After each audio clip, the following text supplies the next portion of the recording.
Bukal ba sa iyong loob ang iyong pagparito upang makaisang dibdib si Jed na iyong pakamamahalin at paglilingkuran habang buhay? Opo, Father.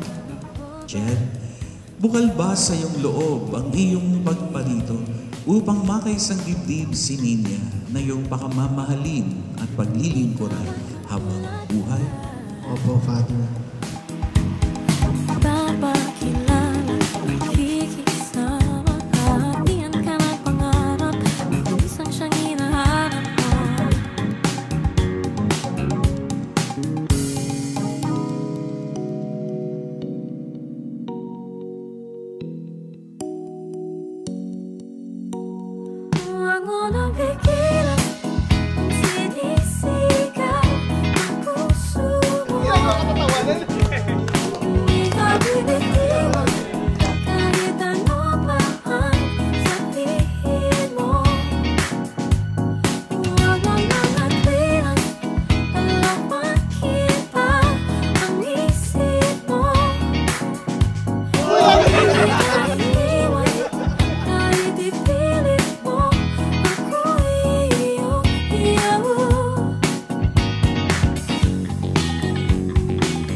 Hi, mahal! Alam kong hindi ka mahilig magsuot ng mga mamahaling bagay, pero ito ang naisip kong regalo dahil simula nang maging tayo, lahat ng oras mo ay binibigay mo lagi sa amin ng mga dogs. Simula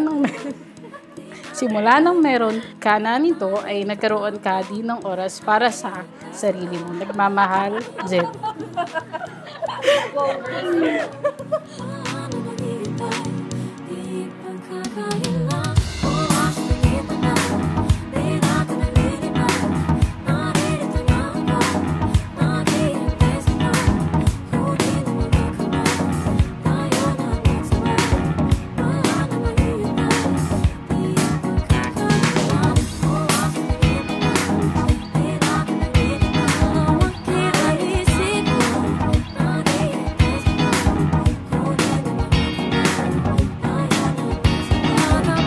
My dearest mahal, ito na, after 9 years.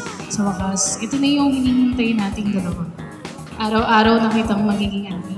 Pinapangako ko na aalagaan ka at pipiliin ka sa mga oras na dumarating. Mahal, bago ang lahat, gusto kong magpasalamat na sa pagkakataon na ako ang pinili mong makasama sa habang buhay.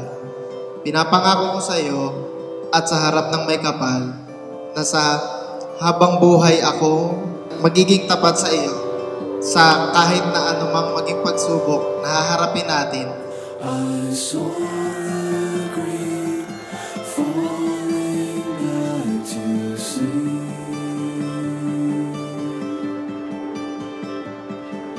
Dreaming things for our children to be. Wala. Ano ba? Yan ang Mag-aasawa ka na. Bigyan mo ako ng apo. To my loving husband, ito talaga yung gift ko sa'yo. Alam ko kasi nahilig mo ang relo. At ito yung sign na handa na akong ibigay ang buong buhay at oras sa iyo. Suotin mo ito sa ating buhol ko. I love you, asawa ko. Your loving wife, Ninya.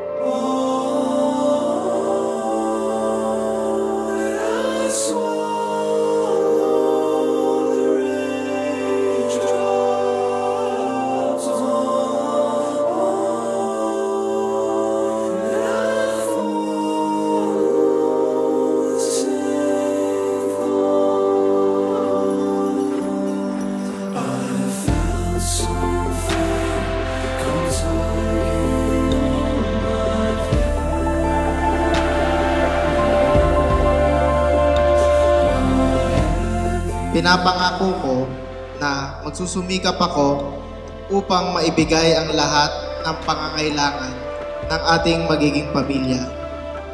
Pinapangako ko na ako ay magiging isang mabuting asawa at mamahalin ka sa habang buhay. Nagmamahal, Jed. Ready na akong magbantay ng dalawang cute na kambal. Salamat sa pagmamahal at pag-aalaga mo sa akin at kila ayusin mo ka at Don. Ready na akong tawagin na Mrs. Daula. I love you, your loving wife, Ninia.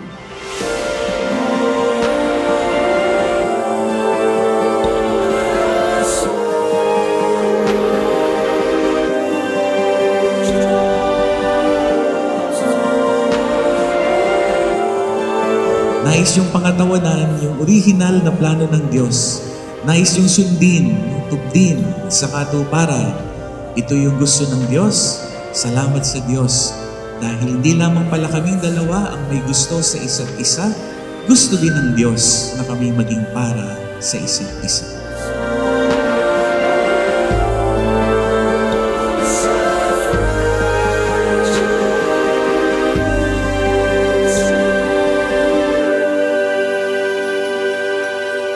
Tunay na nawa ninyong kapitan ang pangakong inyong bibitawan.